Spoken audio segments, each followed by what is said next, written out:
Ladies and gentlemen, let me tell you something. When a man is playing with your heart, he's not confused, he's not bad at texting, and he's not afraid of love. He knows exactly what he's doing, and so should you. Because the moment you stop dancing to his tune and start playing by your own rules, the whole game changes.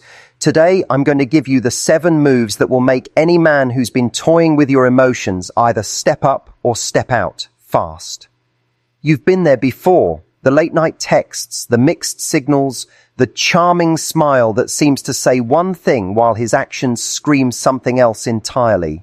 You're left wondering, is this real or is he just passing time with me?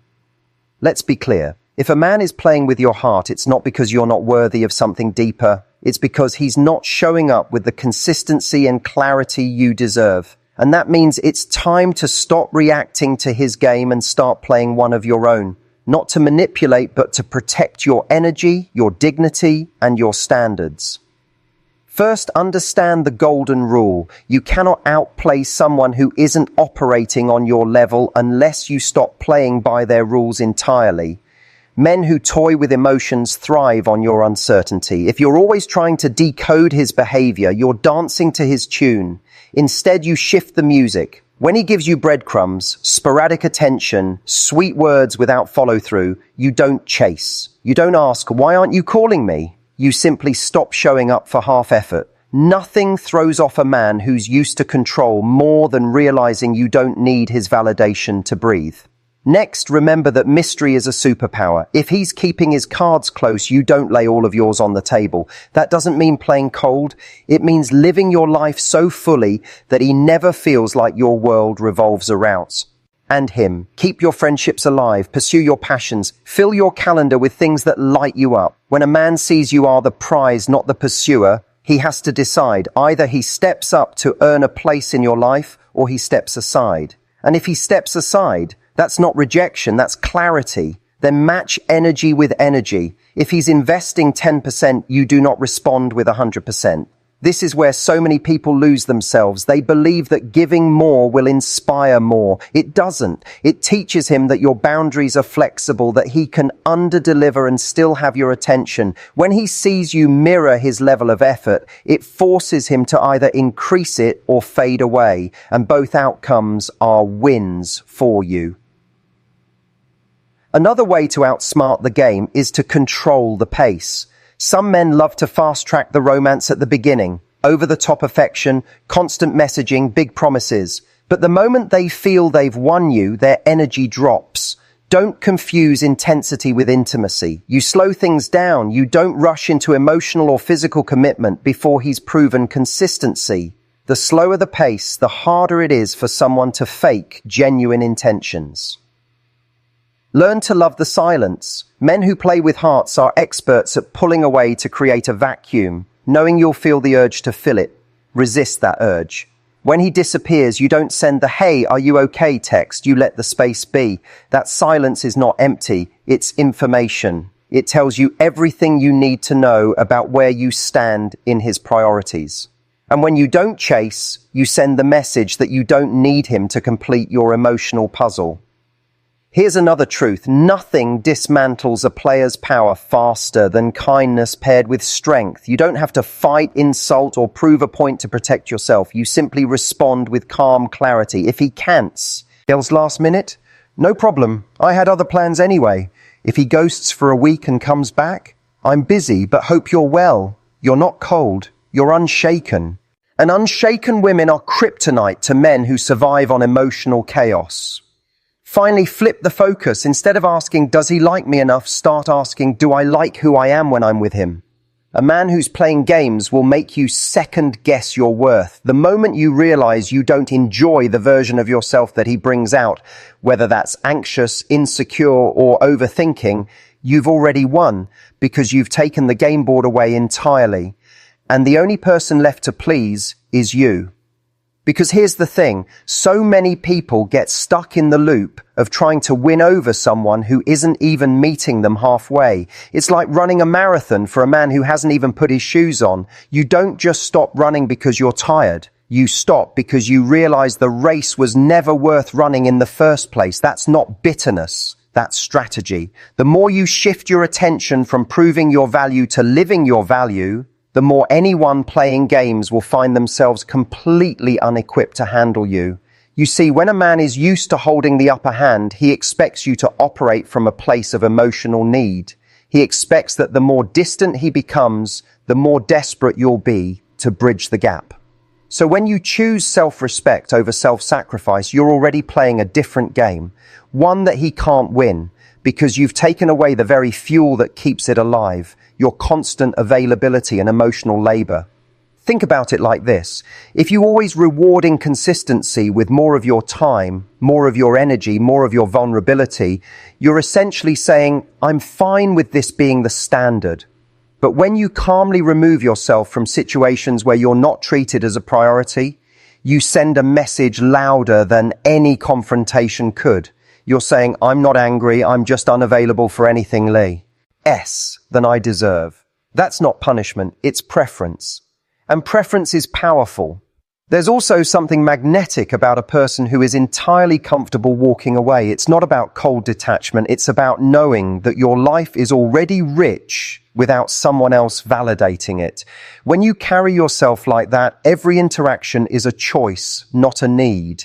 A man who's playing will either have to level up or lose access to you. And the irony is, once he realizes he could lose you, he'll often scramble to prove himself, because nothing wakes up a complacent man like the reality of your absence. Another thing that throws a man off his game is when you set the emotional tempo instead of following his. If he takes 3 days to text back, you don't suddenly become available the second his name pops up on your phone. You're not playing hard to get. You're simply being true to the fact that your life didn't stop while he was MIA. You were working, laughing with friends, moving forward. That kind of independence makes anyone playing games realize they're not the center of your universe, and that's when the dynamic shifts. Now let's talk about emotional bait. Men who toy with hearts are great at dangling the idea of a future without any real steps to get there. They'll talk about trips you might take, the family you might have, the dreams you could share, and yet in the present, they're inconsistent. This is one of the oldest tricks in the book because it keeps you emotionally invested in a fantasy while distracting you from the reality. Outsmarting this means taking note of the gap between words and actions. If his future talk isn't backed by present consistency, you treat it like background noise. You focus only on what he's showing you now, not what he's selling you later. And while we're here, don't underestimate the power of asking direct questions. A man who's playing games often relies on ambiguity to keep his options open. He'll say things that could mean everything or nothing, just enough to keep you guessing. By calmly asking, what are you looking for right now? Or how do you see this going? You cut through the fog. If his answer is vague, if he dodges, or if he flips it back on you, that's all the clarity you need. Sometimes the smartest move is to stop trying to interpret the clues and simply listen to the truth hidden in his hesitation. You also outsmart him by never making his inconsistency about your worth. When someone pulls away, it's tempting to look in the mirror and think, what's wrong with me? But the truth is, inconsistency is a reflection of where they are, not who you are.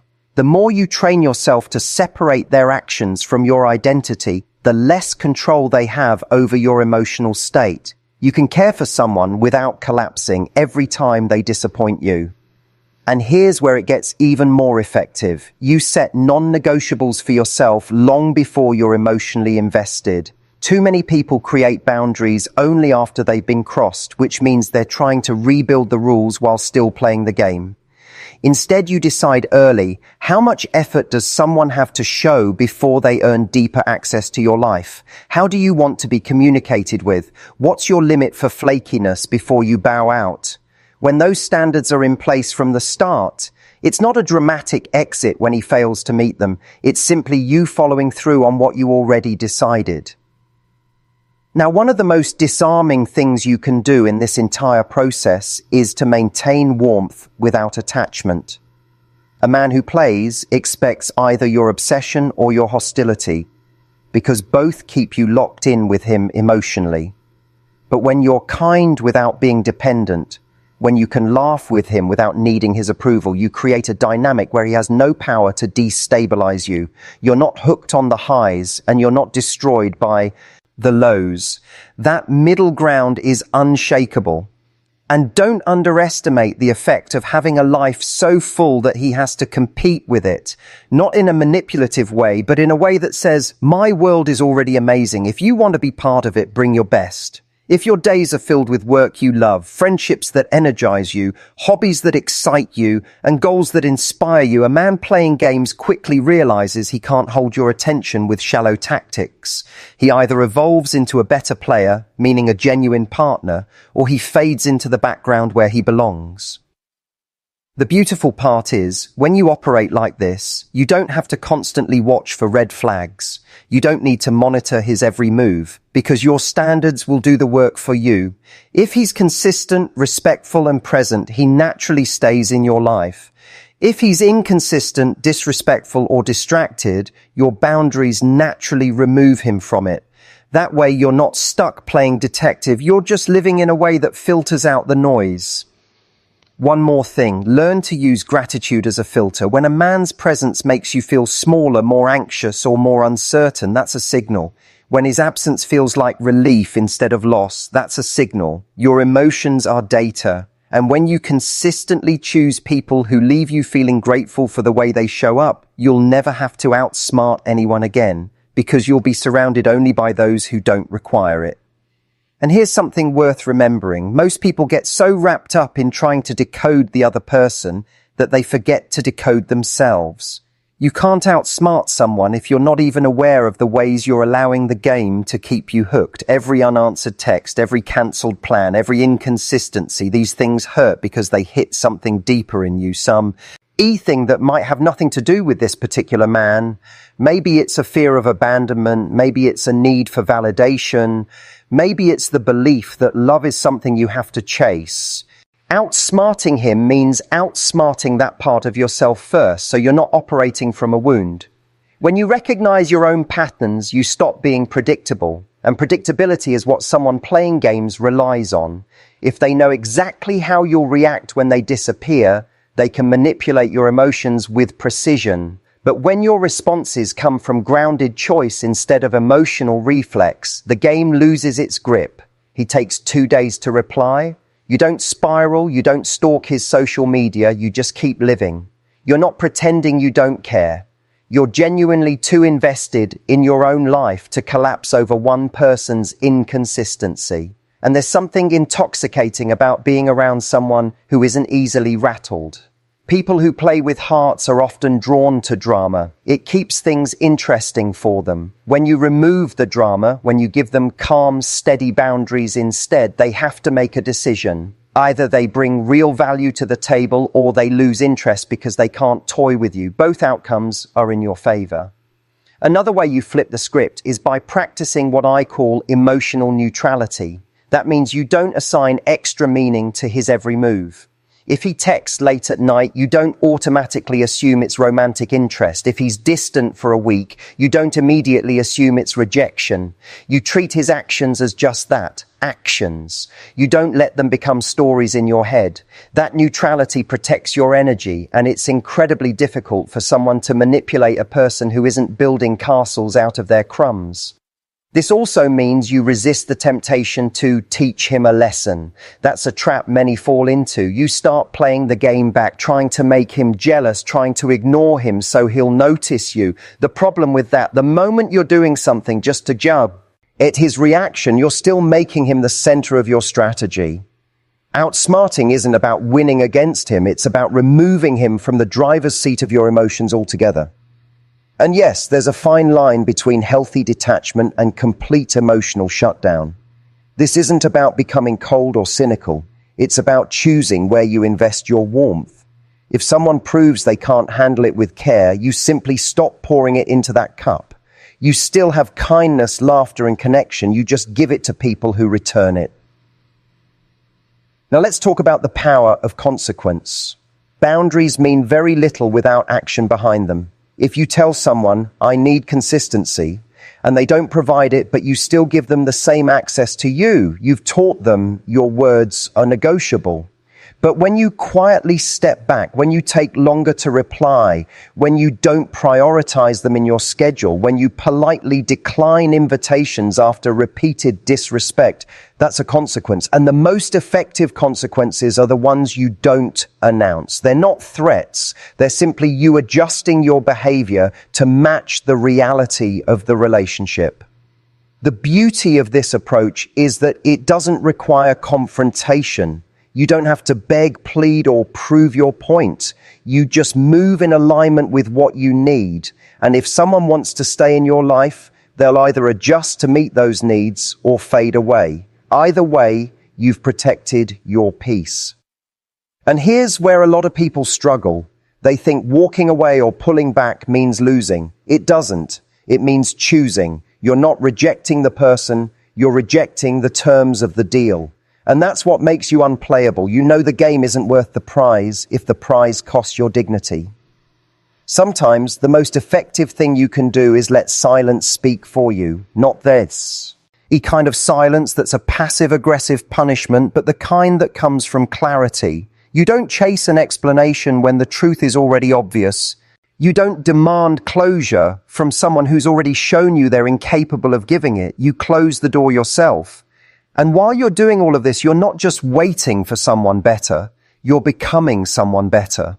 That's the part people miss.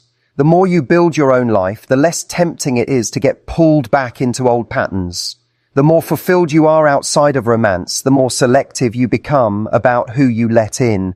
That's when the tables turn, not because you've mastered his game, but because you've stopped needing to play it. And this doesn't mean you won't feel the sting when someone treats you carelessly. Of course you will, you're human. But the difference is you won't stay there. You won't camp out in a place that makes you question your worth. You'll feel it, learn from it, and keep moving. People who play games expect you to get stuck. Outsmarting them means refusing to.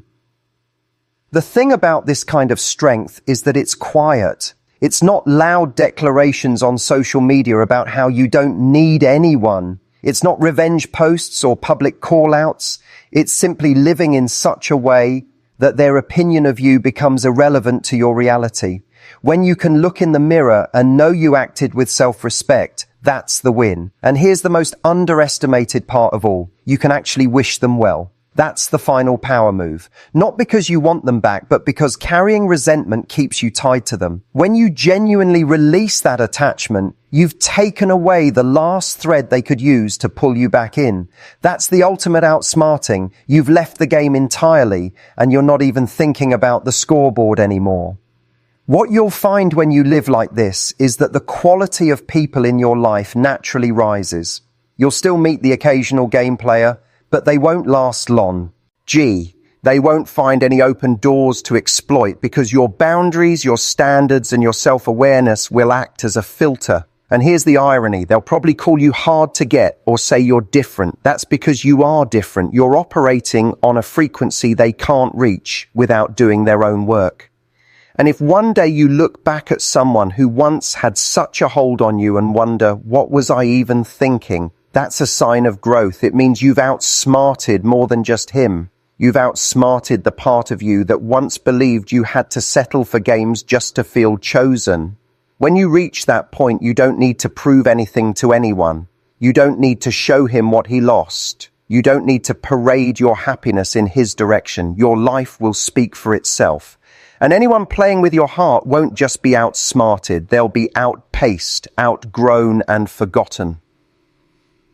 Because here's the truth.